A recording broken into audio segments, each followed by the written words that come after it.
ഓം ഗുരുർബ്രഹ്മ ഗുരുർവിഷ്ണു ഗുരുർദേവോ മഹേശ്വര ഗുരുസാക്ഷാത് പരം ബ്രഹ്മ തസ്മൈ ശ്രീ ഗുരവേ നമഃ. ഹൈന്ദവ സജ്ജനങ്ങൾക്കും അതുപോലെ ഇന്നത്തെ ഈ ഭാരതത്തിലെ പ്രഭാത ഗീതാ പ്രഭാഷണത്തിൻ്റെ ഭാഗമായി വന്നു ചേർന്ന എല്ലാവർക്കും ഒരിക്കൽ കൂടി എൻ്റെ സാദര നമസ്കാരം. നമ്മുടെ ടോപ്പിക്ക് നാം എന്തിന് ഭഗവത്ഗീതയെ പഠിക്കണം എന്നുള്ളതാണ്. 5123 വർഷങ്ങൾക്ക് മുമ്പ്, അതായത് ഭാരതത്തിൻ്റെ കലണ്ടർ പ്രകാരം നമ്മൾ കൃഷ്ണവർഷം 5123 ഇപ്പോൾ ഉള്ളത്. ലോകം ഉപയോഗിക്കുന്ന കലണ്ടർ ക്രിസ്തുവർഷം, യേശുദേവന് ശേഷം 2021, മുഹമ്മദിന് ശേഷം 1440. അപ്പം ഇങ്ങനെ ചിന്തിക്കുമ്പോൾ തന്നെ ലോകത്തിലെ ഏറ്റവും ചിരപുരാതനമായ ഒരു കലണ്ടറിൻ്റെ പോലും ഉടമകളാണ് നമ്മൾ. അങ്ങനെ കാലഗണനയെ കണക്കാക്കുവാനുള്ള കൃത്യമായ വഴികളിലൂടെ സഞ്ചരിക്കുമ്പോൾ നമ്മളിപ്പോൾ വന്നു നിൽക്കുന്നത് ചതുർയുഗത്തിലെ 4ാമത്തെ യുഗമായ കലിയുഗത്തിൽ 5123 വർഷത്തിലാണ്. അതായത് ദ്വാപര യുഗത്തിൽ ഭഗവാൻ ശ്രീകൃഷ്ണന്റെ ദേഹവിയോഗത്തിനു ശേഷം 5123 വർഷങ്ങൾ കഴിഞ്ഞിട്ട് നമ്മൾ ഒന്നിക്കുന്ന സമയത്ത് കലിയുഗം 4 ലക്ഷത്തിൽ ചില്ലാൻ വർഷമായിട്ട് അങ്ങനെ പരന്നു കിടക്കുകയാണ്. നമ്മൾ പറയാറുണ്ട് ഭഗവാന് 10 അവതാരങ്ങളുണ്ട്. ഇതിൽ 10ാമത്തെ അവതാരം വന്നിട്ടില്ല. അത് കൽക്കിയാണ്. മത്സ്യകൂർമ്മ വരാഹശ്ച നരസിംഹോ ഇതി വാമന രാമോ രാമരാമശ്ച കൃഷ്ണ കൽക്കി ഇതി ദശ. അപ്പൊ കൽക്കി എപ്പോഴാണ് വരിക എന്ന് ചോദിച്ചാൽ നമുക്കറിയില്ല. പക്ഷെ കൽക്കി വരുമോ വരില്ലയോ അത് നമ്മുടെ വിഷയമല്ല. എന്തായാലും നമ്മളാരും കൽക്കിയെ കാത്തിരിക്കേണ്ടതില്ല. കൽക്കിയെ കാത്തിരിക്കുന്നതിന് പകരം ഭഗവാൻ 5100 വർഷം മുമ്പ് അർജുനെ നിമിത്തമാക്കി സമസ്ത ലോകത്തിനും നൽകിയ ഒരു ഉപദേശമുണ്ട്. അതാണ് ഭഗവത്ഗീത, ഭഗവാന്റെ ഗീത. ത്രേതായാം മന്ത്രശക്തിശ്ച ജ്ഞാനശക്തി കൃതേ യുഗേ ദ്വാപരേ യുദ്ധശക്തിശ്ച സംഘേ ശക്തി കലോ യുഗേ. കലിയുഗത്തിൽ സംഘടനാ ശക്തി കൊണ്ടാണ് ധർമ്മത്തെ സംരക്ഷിക്കേണ്ടത്. എങ്കിൽ ഓം പാർത്ഥായ പ്രതിബോധിതാം ഭഗവതാ നാരായണേന സ്വയം അർജുനനെ നിമിത്തമാക്കി സമസ്ത ലോകത്തിനോടും ഭഗവാൻ അരുളിയ ഈ ഭഗവത്ഗീതയെ നാം എന്തിനു പഠിക്കണം? എന്താണ് ഇതിൻ്റെ പ്രസക്തി? മനുഷ്യൻ ചൊവ്വയിൽ പോയിട്ട് താമസിക്കാൻ പറ്റുമോ എന്ന് ആലോചിക്കുന്ന കാലഘട്ടത്തിൽ 5100 വർഷം മുമ്പ് ഉണ്ടാക്കപ്പെട്ട ഒരു ഗ്രന്ഥത്തെ, 10,000-കണക്കിന് വർഷങ്ങൾക്ക് മുമ്പുള്ള രാമായണത്തെ, ഇതൊക്കെ പഠിക്കേണ്ട ഒരു കാലഘട്ടമാണോ ഇത് എന്നൊരു സംശയം സർവ്വസാധാരണ ഹിന്ദു സമൂഹത്തിനുണ്ടാവാം. പക്ഷെ 2000 വർഷം മുമ്പുള്ള ബൈബിൾ പഠിക്കേണ്ടതാണോ എന്ന സംശയം ഒരു ക്രിസ്തുമത വിശ്വാസിക്കുണ്ടാവാൻ വഴിയില്ല. 1400 വർഷം മുമ്പുള്ള ഖുറാൻ പഠിക്കേണ്ടതാണോ എന്ന വിശ്വാസം ഒരു ഇസ്ലാം മത വിശ്വാസിക്കും ഉണ്ടാവാൻ സാധ്യതയില്ല. എന്തുകൊണ്ടാണ് വിശിഷ്യ നമ്മുടെ കേരളത്തിലെ ഹൈന്ദവ സമൂഹത്തിന് അങ്ങനെ തോന്നാൻ കാരണം എന്ന് ചോദിച്ചാൽ, പലതരത്തിലുള്ള ഇസങ്ങളിലൂടെ നമ്മുടെ തലച്ചോറ് കടന്നുപോയി കഴിഞ്ഞ 60 വർഷമായിട്ട്. അതായത് സ്വതന്ത്ര കേരളത്തിൽ, കേരള സംസ്ഥാന രൂപീകരണത്തിന് ശേഷം അതെല്ലാം തന്നെ നമ്മുടെ നാട്ടിലെ ഭാഷയിൽ പറഞ്ഞാൽ പിന്തിരിപ്പൻ ആശയങ്ങളായിരുന്നു. എന്താണ് പിന്തിരിപ്പൻ എന്ന് വെച്ച വാക്കിന്റെ അർത്ഥം? എന്താണോ ആത്യന്തികമായ ശ്രേയസ് നമുക്ക് നൽകുന്നത് അതിൽ നിന്ന് നമ്മളെ പിന്തിരിപ്പിക്കുക. നോക്കുക, നമ്മൾ ഭൗതിക വിദ്യാഭ്യാസം ഒരുപാട് നേടിയവരാണ്. ഒരാള് ഗ്രാജുവേഷനും പോസ്റ്റ് ഗ്രാജുവേഷനും നേടി, വ്യത്യസ്ത വിഷയങ്ങളിൽ അദ്ദേഹം PhD നേടി. പക്ഷെ അങ്ങനെയുള്ള ധാരാളം ആളുകൾ ആത്മഹത്യ ചെയ്യുന്നുണ്ട്. ജീവിതത്തിലെ പ്രതിസന്ധി ഘട്ടത്തിൽ അവർ നിരാശരായി പോകുന്നുണ്ട്. കാരണം അവരുടെ കയ്യിൽ ധാരാളം മാസ്റ്റർ ഡിഗ്രികളുണ്ട്. പക്ഷെ ആ ഡിഗ്രികളൊന്നും തന്നെ, അതിൽ നിന്ന് ലഭിച്ച അറിവുകളൊന്നും തന്നെ ജീവിതത്തിലെ ഒരു പ്രതിസന്ധി ഘട്ടത്തിൽ അവർക്ക് ഉപകരിക്കുന്നതായിട്ട് നമ്മൾ കാണുന്നില്ല. അവിടെയാണ് ജീവിതത്തിൽ ഒരു പ്രതിസന്ധി വരുമ്പോൾ ഭഗവത്ഗീത നമ്മളെ എങ്ങനെയാണ് സഹായിക്കുക. നമുക്ക് അർജുന്റെ ജീവിതം തന്നെ എടുത്താൽ മതിയല്ലോ. അതാണ് അർജുനെ നിമിത്തമാക്കി ഭഗവാൻ പറഞ്ഞു, വ്യാസേന കൃതിതാം പുരാണ മുനിന. ഗീതാധ്യാനത്തിൽ പറയും, പുരാണ മുനിയായ വ്യാസനാൽ എഴുതപ്പെട്ടു. മധ്യേ മഹാഭാരതം, മഹാഭാരതത്തിന്റെ മധ്യത്തിലായി പ്രതിഷ്ഠിക്കപ്പെട്ടു. അദ്വൈതാമൃത വർഷിണി ഭഗവതി, അദ്വൈതത്തെ വർഷിക്കുന്നവളാണ് ഭഗവതി, അതായത് ഭഗവത്ഗീത. അദ്വൈതം ദ്വൈതം നമ്മൾ ഹിന്ദുക്കൾ മനസ്സിലാക്കേണ്ട ഏറ്റവും പ്രധാനപ്പെട്ട ഒരു കാര്യമാണ്. ഈ ഗ്രൂപ്പിലുള്ള പലർക്കും ആ കാര്യങ്ങളൊക്കെ അറിയാം. നമ്മൾ ദ്വൈതവാദികളുമാണ്, നമ്മൾ അദ്വൈതവാദികളുമാണ്. പക്ഷേ നമ്മുടെ അടിസ്ഥാനം അദ്വൈതമാണ്. അദ്വൈതം എന്ന വാക്കിന്റെ അർത്ഥം രണ്ടില്ലാത്ത ഒന്ന്. അപ്പൊ ഈശ്വരൻ രണ്ടുണ്ടോ എന്ന് ചോദിക്കുന്നതിന് ഒരു തടയാണ് ഏകമേവം അദ്വിതീയം, രണ്ടില്ലാത്ത ഒന്നാകുന്നു. അപ്പൊ ഈശ്വരൻ നമുക്ക് ഏകമാണ്, രണ്ടില്ലാത്ത ഒന്നാണ്. അപ്പം ദൈവങ്ങളോ 30 ഇനിയൊരു മാറിയ കാലഘട്ടത്തിൽ ദൈവങ്ങളുടെ എണ്ണം ഒരു 10 കൂട്ടിയാൽ പോലും കുഴപ്പമില്ല. എന്തുകൊണ്ടെന്നാൽ ദൈവങ്ങൾ നമുക്കൊരു ബുദ്ധിമുട്ടും ഉണ്ടാക്കുന്നില്ല. അപ്പം ദേവത എന്ന് പറയുന്ന ദേവം, ദൈവം, ദേവി, ദേവൻ, ഭഗവാൻ, ഭഗവതി എന്ന് പറയുന്നതെല്ലാം ഉപാസനാമൂർത്തികളാണ്. ഇതെല്ലാം തന്നെ ഏകമാകുന്ന ഈശ്വരനിലേക്ക് എത്തിച്ചേരുവാനുള്ള വഴികളാണ്. അപ്പൊ 30 ദേവത ഉപാസനയെ ചെയ്യുമ്പോൾ ഹിന്ദുക്കളായ നമ്മൾ ദ്വൈതവാദികളാണ്. എന്താണ് ദ്വൈതം? ഞാൻ ഗുരുവായൂരിൽ പോയിട്ട് ഗുരുവായൂരപ്പ എന്നെ രക്ഷിക്കണമേ എന്ന് പ്രാർത്ഥിക്കുന്ന സമയത്ത് ഗുരുവായൂരപ്പൻ എന്ന മൂർത്തിയുടെ മുന്നിൽ, ദൈവത്തിന് മുന്നിൽ ഭക്തനായ ഞാൻ പ്രാർത്ഥിക്കുകയാണ്. അപ്പം ഭക്തനും മൂർത്തിയും രണ്ടായി കണ്ടാൽ അത് ദ്വൈതവാദവും. എന്നാൽ ഗുരുവായൂരപ്പനിലും എന്നിലും പഴുതാരയിലും പാമ്പിലും കീരിയിലും ചൊറിപ്പുടുവിലും കുയ്യാലയിലും വസിക്കുന്ന ആ ചൈതന്യം ഏകമാകുന്ന ഈശ്വരത്വമാണ്, ബ്രഹ്മമാണ് എന്ന് ഞാൻ അറിയുമ്പോഴാണ് ഞാൻ അദ്വൈതവാദിയായി തീരുന്നത്. അവിടെയാണ് അദ്വൈതം. അദ്വൈതത്തിൽ ആരാധനയില്ല. അദ്വൈതവാദിയെ സംബന്ധിച്ച് ആരാധനയില്ല, ക്ഷേത്രത്തിന്റെ ആവശ്യമില്ല, ഒന്നുമില്ല. അതുകൊണ്ടാണ് നമ്മുടെ ചില ഗ്രന്ഥങ്ങളൊക്കെ എടുത്തിട്ട് അതിനെ വളച്ചൊടിക്കുന്ന ആളുകൾ പറഞ്ഞത്, നിങ്ങളുടെ വേദങ്ങളിൽ ദൈവത്തെക്കുറിച്ചൊന്നും പറയുന്നില്ലല്ലോ, ബഹുദൈവ വിശ്വാസത്തെക്കുറിച്ച് പറയുന്നില്ലല്ലോ, നിങ്ങളുടെ വേദം മുഴുവൻ ഏക ഈശ്വരനെ കുറിച്ചല്ലേ പറയുന്നത്, ഏക ദൈവത്തെ കുറിച്ചല്ലേ പറയുന്നത്. ഏക ദൈവത്തെ കുറിച്ചല്ല, ഏക ഈശ്വരനെ കുറിച്ചാണ്.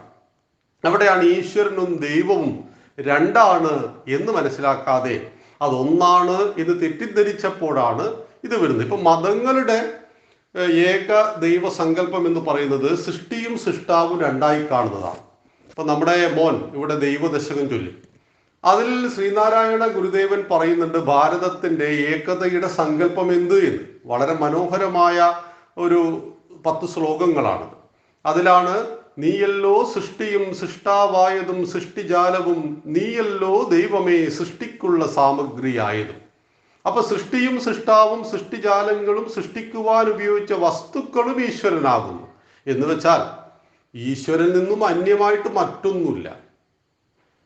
ഈശാവാസ്യമിതം സർവം, സർവ്വതിലും വസിക്കുന്ന ഈശ്വരൻ ഏകനാണ്. തത്വമസി, അത് നിന്നിലുമുണ്ട്. അഹം ബ്രഹ്മാസ്മി, അത് ഞാനുമാണ്. ഇത് അദ്വൈതം. അപ്പൊ അദ്വൈതം എന്ന് പറയുന്ന തലത്തിലേക്ക് എത്തിച്ചേരുവാൻ നമുക്ക് ദ്വൈതം, അപ്പൊ ദ്വൈതം എന്ന സ്റ്റെപ്പിലൂടെ കയറിയിട്ട് അദ്വൈതത്തിലൂടെ നമുക്ക് എത്താം. പക്ഷെ 99% ഭക്തന്മാരും വിശ്വാസികളും ജീവിക്കുന്നത് ദ്വൈതത്തിന്റെ തലത്തിലാണ്.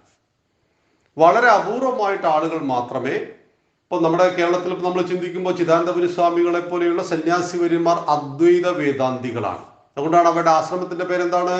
കുളത്തൂർ അദ്വൈതാശ്രമം. അദ്വൈതാശ്രമത്തിൽ നമ്മൾ ഫോട്ടോ കാണില്ല, പക്ഷെ തൊട്ടടുത്തൊരു ക്ഷേത്രം കാണാം. അപ്പോൾ സ്വാമിജിയെ സംബന്ധിച്ച് ക്ഷേത്രം പോകണോ? വേണ്ട. പക്ഷെ നമ്മളെ സംബന്ധിച്ച് ക്ഷേത്രം പോകണം.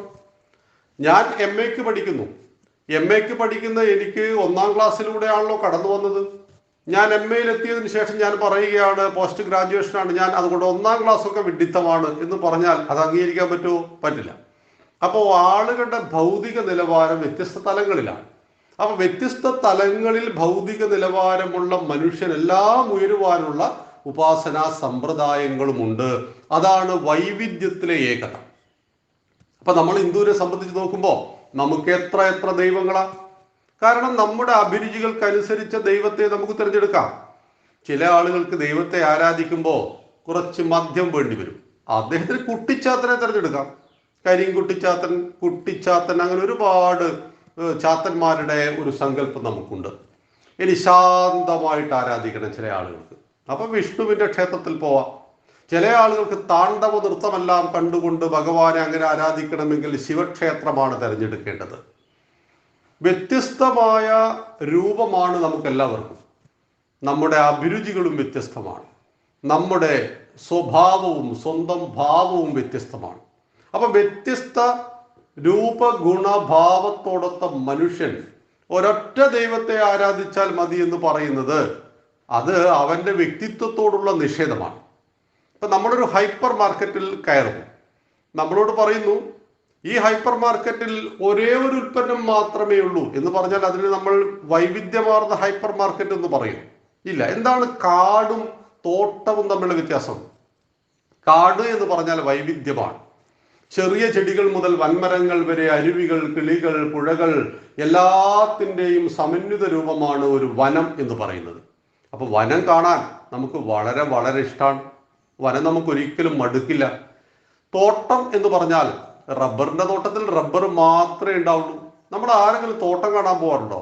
ഇല്ല. കാട് കാണാൻ പോവാറുണ്ട്. അപ്പോൾ ആ കാടിന്റെ പേരാണ് ഹിന്ദുത്വം. വൈവിധ്യങ്ങളാണ് അവിടെ. അവിടെയാണ് ഈശ്വര വിശ്വാസിക്കും ഈശ്വര നിഷേധിക്കും ഒരുപോലെ സ്ഥാനമുള്ളത്. രാമായണം എഴുതിയ വാൽമീകിയെ ഹിന്ദുക്കൾ വിളിച്ചു വാൽമീകി മഹർഷി എന്ന്.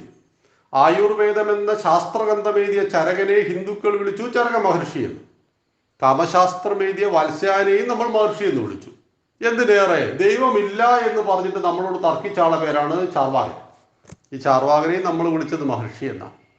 അപ്പോൾ ഈശ്വരനുണ്ട് എന്ന് പറഞ്ഞ ആളും ഈശ്വരൻ ഇല്ല എന്ന് പറഞ്ഞ ആളെയും മഹർഷി എന്ന് വിളിക്കുവാൻ കഴിയണമെങ്കിൽ ആ വിശാലമായ താല്പര്യത്തിന്റെ പേരാണ് ഹിന്ദുത്വം. ആ ഹിന്ദുത്വത്തിന്റെ അടിസ്ഥാന ഗ്രന്ഥമാണ് വേദം. വേദം എന്ന വാക്കിന്റെ അർത്ഥം അറിവ് എന്നാണ്. വേദങ്ങൾ എന്ന് പറയുന്നത് കൃഷ്ണദ്വൈപായനൻ, ശ്രുതി എന്നാൽ കേട്ടത്. ഗുരു കേട്ടു, ശിഷ്യൻ ഉപദേശിച്ചു, ശിഷ്യൻ പിന്നീട് ഗുരുവായി തീർന്നു. അങ്ങനെ പരമ്പരകൾ പകർന്നു കൊടുത്ത ശ്രുതിയെ ഗ്രന്ഥരൂപത്തിലാക്കിയവൻ കൃഷ്ണദ്വൈപായനൻ വേദങ്ങളെ വ്യസിച്ചപ്പോൾ അദ്ദേഹത്തിന് വേദവ്യാസൻ എന്ന പേര് ലഭിച്ചു.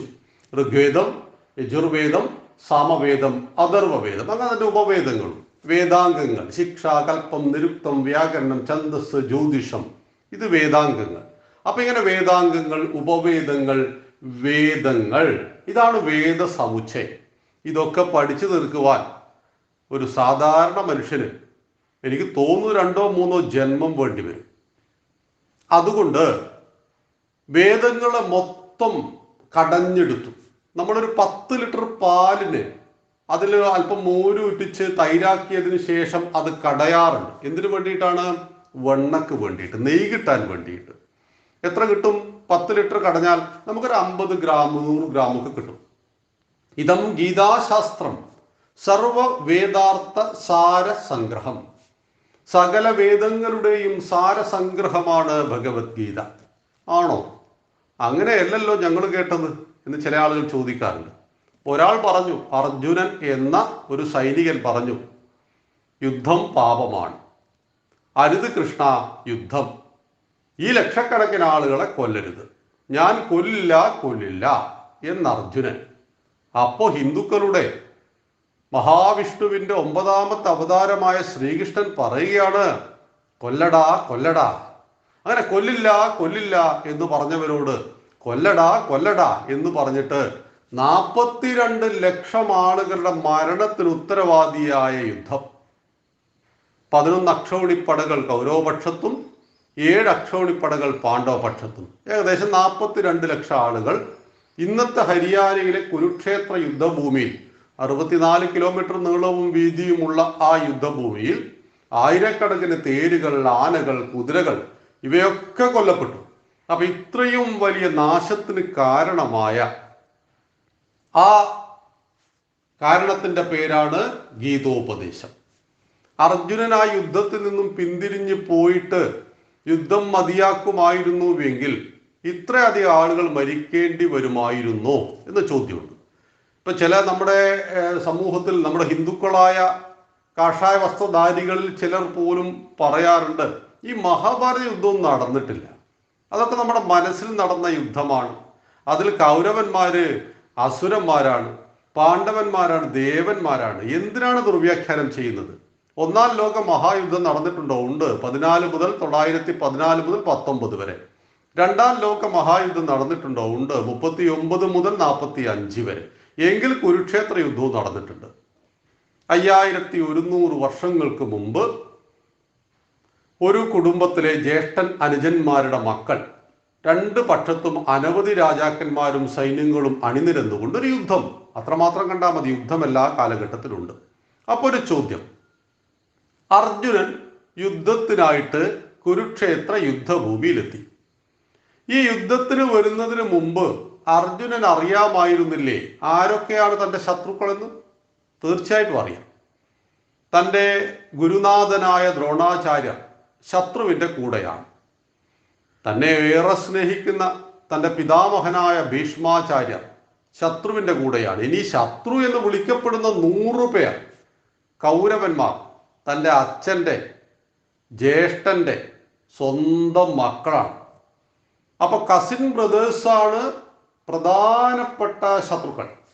അവർക്കൊപ്പം തൻ്റെ ഒരുപാട് ബന്ധുജനങ്ങൾ, അമ്മാവന്മാരുണ്ട്, ഇളയച്ചന്മാരുണ്ട്, ഗുരുനാഥനുണ്ട്, സർവസ്വമായ പിതാമഹനുണ്ട്. എല്ലാവരും ശത്രുപക്ഷത്താണെന്ന് ഒരു സുപ്രഭാതത്തിൽ യുദ്ധഭൂമിയിൽ വെച്ചിട്ടല്ല അർജുനൻ അറിഞ്ഞത്. അർജുനൻ ആദ്യമേ അറിയാമായിരുന്നു. ഇതൊക്കെ മനസ്സിലാക്കി തന്നെ യുദ്ധത്തിന് വന്ന അർജുനൻ ഭഗവാനോട് പറയുന്ന രംഗമുണ്ട്. ആ രംഗത്തോടു കൂടിയാണ് ഗീതയുടെ പ്രധാനപ്പെട്ട ഒരു വഴിത്തിരിവും ഉണ്ടാകുന്നത്. അപ്പം ഭഗവത്ഗീത വേദങ്ങളുടെ സാരസംഗ്രഹം, 18 അധ്യായം, 700 ശ്ലോകം. നമുക്ക് ഒരു 2-3 മണിക്കൂർ കൊണ്ട് വായിച്ചു തീർക്കാം. പക്ഷെ പഠിക്കാൻ മെനക്കെട്ടാൽ ചിലപ്പോൾ 10-30 വർഷം വേണ്ടി വന്നേക്കാം. അത് നമ്മുടെ ഭൗതിക നിലവാരം പോലെ, നമ്മുടെ മാനസിക ഭാവം പോലെയാണ്. ഏതൊരു വിഷയത്തെയും നമ്മൾ സമീപിക്കുന്ന രീതിയിലാണ് അതിൻ്റെ നമ്മൾ പിടിച്ചെടുക്കുന്ന രീതി വരുന്നത്. അപ്പം ഇവിടെ 700 ശ്ലോകങ്ങളിൽ 18 അധ്യായങ്ങളുള്ള ഭഗവത്ഗീതയിലൂടെ നമ്മൾ യാത്ര ചെയ്യുന്ന സമയത്ത് ഭഗവത്ഗീത ആരംഭിക്കുന്നത് ധൃതരാഷ്ട്രരുടെ ചോദ്യത്തോടു കൂടിയാണ്. ധൃതരാഷ്ട്രന്റെ പ്രത്യേകത, അദ്ദേഹത്തിന് ജന്മന കണ്ണ് കാണില്ല. അതൊരു കുഴപ്പൽ. അങ്ങനെ കോടിക്കണക്കിന് ആളുകൾ ഭൂമിയിലുണ്ട്. കണ്ണ് കാണുന്നില്ല, ശരീരത്തിലെ പല അംഗങ്ങളും വികലമായി ജനിക്കപ്പെടുന്നു എന്നതൊന്നും ഒരു വിഷയമല്ല. അവരോട് നമുക്ക് സഹാനുഭൂതിയും അവരോട് നമുക്ക് ഒന്നിച്ച് പ്രവർത്തിക്കുവാനും ഒക്കെ കഴിയണം. പക്ഷേ പുത്രവാത്സല്യം കൊണ്ട് അകക്കണ്ണും ജന്മം കൊണ്ട് പുറംകണ്ണും പൊട്ടിപ്പോയ ഒരു കുരുടന്റെ ചോദ്യത്തോടു കൂടിയാണ് ഭഗവത്ഗീത ആരംഭിക്കുന്നത്. ഈ ധൃതരാഷ്ട്രം നമ്മുടെ സമൂഹത്തിൽ പലരുടെയും പ്രതിനിധിയാണ്. സ്വാർത്ഥമോഹങ്ങൾ കൊണ്ട്, പുത്രവാത്സല്യങ്ങൾ കൊണ്ട്, തൻ്റേതെന്ന മമത്വ ചിന്ത കൊണ്ട് സർവധർമ്മങ്ങളെയും മറന്നു പോകുന്ന, സ്വാർത്ഥത എങ്ങനെ മനുഷ്യനെ എത്ര വലിയ കൊലപാതകിയും എത്ര വലിയ പിടിച്ചുപറിക്കാരനും ആക്കി തീർക്കുന്നു, ഭീകരനാക്കുന്നു. എൻ്റേത് മാത്രമാണ് ശരി, എൻ്റെ മതം മാത്രമാണ് ശരി, എൻ്റെ ഗ്രന്ഥം മാത്രമാണ് ശരി എന്നെല്ലാം പറഞ്ഞു നടക്കുന്ന ഒരു ലോകത്ത് ആ ചോദ്യം വളരെ പ്രസക്തവുമാണ്. എന്താണ് ധൃതരാഷ്ട്രൻ ചോദിക്കുന്നത്? ധർമ്മക്ഷേത്രേ കുരുക്ഷേത്രേ സമവേത യുയുത്സവ മാമക പാണ്ഡവാശ്ചൈവ കിമ കുർവത സഞ്ജയ. സഞ്ജയനോട് ചോദിക്കുകയാണ്. സഞ്ജയൻ ഈ കാര്യങ്ങൾ വിസ്തരിച്ചു കൊടുക്കുകയാണ്. ധർമ്മക്ഷേത്രമായ കുരുക്ഷേത്ര യുദ്ധഭൂമിയിൽ മാമക, എൻ്റെ പക്ഷക്കാരും പാണ്ഡവന്മാരും തമ്മിലുള്ള യുദ്ധം, ആ വിഷയങ്ങളൊക്കെ എന്തായി എന്ന് സഞ്ജയനോട് ചോദിക്കുകയാണ്. ഇപ്പൊ യുദ്ധഭൂമിയിൽ 10 ദിവസം ഫൈറ്റ് ചെയ്ത ആളാണ് സഞ്ജയൻ. 10ാമത്തെ നാൾ ഭീഷ്മർ വീണതിന് ശേഷമാണ് അദ്ദേഹം ഓടിയിട്ട് ഹസ്തിനപുരിയിലേക്ക് വരുന്നത്.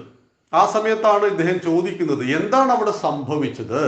അപ്പൊ മാമക എന്ന ചോദ്യം, അതായത് ധൃതരാഷ്ട്രരുടെ ആരുമല്ലേ പാണ്ഡവന്മാർ? തൻ്റെ അനുജന്റെ മക്കൾ എന്ന് പറഞ്ഞാൽ തൻ്റെ മക്കളെ പോലെ കരുതി സംരക്ഷിക്കേണ്ടവരല്ലേ? ഇപ്പൊ ചില നമ്മുടെ എല്ലാം നാട്ടില് സഹോദരങ്ങൾ മരിച്ചു പോയാൽ അവരുടെ മക്കളെ സ്വന്തം മക്കളെക്കാളേറെ ശ്രദ്ധയോടുകൂടി വളർത്തുന്ന ഒരുപാട് മൂത്തച്ഛന്മാരെ നമുക്കെല്ലാവർക്കും അറിയാം. എന്തുകൊണ്ടാണ്? തൻ്റെ കടമയെ മറന്നു പോകാത്ത മനുഷ്യൻ. ഇവിടെ എന്താ സംഭവിച്ചത്? നന്നേ ചെറുപ്പത്തിൽ അച്ഛൻ മരിച്ചുപോയ 5 മക്കൾ, അതിൽ ഭീമനാണ് ഏറ്റവും ശക്തിമാൻ. അവനെ ഉറക്കത്തിൽ നദിയിലേക്ക് തള്ളിയിടുന്നു, ഭക്ഷണത്തിലെ വിഷം കൊടുക്കുന്നു. തീർന്നില്ല, ഈ അമ്മയെയും 5 മക്കളെയും താമസിപ്പിക്കുവാൻ ഒരു അരക്കിൽ ഒരുക്കി കൊടുത്തിട്ട് അവർ ഉറങ്ങിക്കിടക്കുമ്പോൾ അതിന് തീയിടുന്നു. എത്ര വലിയ ക്രൂരതയാണ് ഈ ദുര്യോധനും ദുശാസനും കൂടെ കർണനും ഇവരെല്ലാം ചേർന്ന് കാണിച്ചത്. അങ്ങനെ യുധിഷ്ഠിരൻ അറിയാത്ത കളി യുധിഷ്ഠിരൻ കളിച്ചു. കള്ളച്ചൂതൊന്നുമല്ല, ശകുനി ചൂതുകളിയിൽ വളരെ എക്സ്പേർട്ടായിരുന്നു. നമ്മൾ ഒരാളോട് ഫൈറ്റ് ചെയ്യുമ്പോൾ അയാളുടെ ശക്തിയും ദൗർബല്യത്തെയും മനസ്സിലാക്കണം. ശക്തി മനസ്സിലാക്കിയാൽ നമുക്ക് ചിലപ്പോൾ സമന്വയമാണ് വേണ്ടതെങ്കിൽ അവിടെ യുക്തി ഉപയോഗിച്ച് രക്ഷപ്പെട്ടേക്കണം. അതുകൊണ്ടാണ് നമ്മൾ വീര ശിവാജിയെ ആരാധിക്കുന്നത്. നമുക്ക് യോദ്ധാക്കൾ ധാരാളം ഉണ്ടല്ലോ ഭാരതത്തിന്റെ ചരിത്രത്തിൽ. ഹിന്ദു സാമ്രാജ്യ ദിനമായിട്ട് നമ്മുടെ സംഘം ആചരിക്കുന്നത് വീരശിവാജിയെ കുറിച്ചുള്ള ആ ചരിത്രമാണ്. കാരണം ഓടേണ്ടിടത്ത് വീരശിവാജി ഓടിയിട്ടുണ്ട്. ഔറംഗസീബിന്റെ തടവറയിൽ നിന്നും വീരശിവാജി രക്ഷപ്പെട്ടത് പഴക്കാരനെ കൂട്ടുപിടിച്ച് അവന്റെ കൂട്ടയിൽ കയറിയിട്ടാണ്. അപ്പോ ധർമ്മത്തിന്റെ സംരക്ഷണത്തിന് ഞാൻ ഫൈറ്റ് ചെയ്യണമെങ്കിൽ എൻ്റെ ശരീരം ബാക്കിയാകണം എന്ന ചിന്തയിൽ നിന്നാണ് അദ്ദേഹം ആ തന്ത്രങ്ങളെല്ലാം ഉപയോഗിച്ചുകൊണ്ട് അവിടെ രക്ഷപ്പെടുന്നത്. ഞാൻ പറഞ്ഞു വന്നത്, ധൃതരാഷ്ട്രയെ സംബന്ധിച്ച് അദ്ദേഹത്തിന്റെ മക്കൾ കാണിച്ച കൊടിയ ക്രൂരതകളെല്ലാം നിശബ്ദം അദ്ദേഹം പുത്രവാത്സല്യം കൊണ്ട് സഹിച്ചു. അങ്ങനെ ചൂതുകളിയിൽ സർവ്വതും പരാജയപ്പെട്ടു. സ്വന്തം രാജ്യവും ഈ നമ്മുടെ നാട്ടിലെ ആളുകൾ ചോദിക്കുന്നുണ്ട്, ഈ പാണ്ഡുവിന്റെ മക്കൾക്ക് പാണ്ഡുവായിട്ട് ബന്ധമൊന്നുമില്ലല്ലോ, പാണ്ഡുവിന്റെ ബീജത്തിൽ പിറന്നവരല്ല ഈ 5 മക്കളും. പാണ്ഡുവിനൊരു ശാപമുണ്ട്, അതുകൊണ്ട് പാണ്ഡുവിന് ഭാര്യമാരുമായിട്ട് സംസർഗം പാടില്ല. ഇങ്ങനെ മക്കളില്ലാതെ വംശം അറ്റുപോകുമോ എന്ന ചിന്തയിൽ നിന്നാണ് കുന്തി പറയുന്നത്, എനിക്കിങ്ങനെ പണ്ട് ദുർവാസാവ് മഹർഷിയിൽ നിന്ന് ഒരു വരം കിട്ടിയിട്ടുണ്ട്, ഇഷ്ടദേവനിൽ നിന്നും കുഞ്ഞുങ്ങളെ സ്വീകരിക്കാം. പാണ്ഡുവിനോട് സമ്മതം ചോദിച്ചപ്പോൾ പാണ്ഡു ഹർഷപുളകിതനാകുന്നു, വളരെ വളരെ സന്തോഷിക്കുന്നു എന്നുള്ളതാണ്.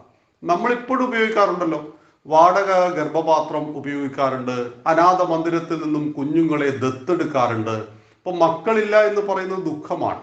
അപ്പൊ അതിന് പരിഹാരമായിട്ട് അനാഥ മന്ദിരങ്ങളിൽ നിന്ന് ദത്തെടുക്കുകയും ഗർഭപാത്രത്തിന്റെ ശക്തിക്കുറവ് കൊണ്ട് അണ്ഡവും പുംബീജത്തിനും കുഴപ്പമൊന്നുമില്ല, പക്ഷെ ഗർഭപാത്രത്തിന് ശക്തിയില്ല എങ്കിൽ മറ്റൊരു സ്ത്രീയുടെ വാടക ഗർഭപാത്രത്തിലേക്ക് ഇത് നിക്ഷേപിച്ച് കുഞ്ഞിനെ വളർത്തുന്നുണ്ട്. അവിടെ അമ്മ ആരാണ്? പ്രസവിക്കുന്ന സ്ത്രീയല്ല അമ്മ. ആ അണ്ഡത്തിന്റെയും ബീജത്തിന്റെയും ഉടമകളായ സ്ത്രീ പുരുഷന്മാരെയാണ് മാതാപിതാക്കൾ എന്ന് പറയുന്നത്. വാടക ഗർഭപാത്രത്തിന് കൊടുത്തു കഴിഞ്ഞാൽ ആ സ്ത്രീക്ക്, പ്രസവിച്ച സ്ത്രീക്ക് അതോടുകൂടിയുള്ള എല്ലാ കടമകളും അവസാനിക്കുന്നു. ഇത് ഈ 2021 നിലനിൽക്കുന്ന വ്യവസ്ഥിതിയാണ്.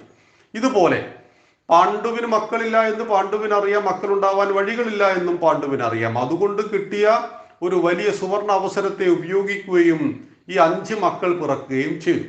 അപ്പൊ ഈ 5 മക്കളെ സ്വന്തം മക്കളായിട്ട് കണ്ടു കരുതി വളർത്തി വലുതാക്കുക തന്നെയാണ് പാണ്ഡു ചെയ്യുന്നത്. പക്ഷേ നന്നേ ചെറുപ്പത്തിൽ പാണ്ഡുവിന് മരിക്കേണ്ടി വന്നു, മരിച്ചുപോയി.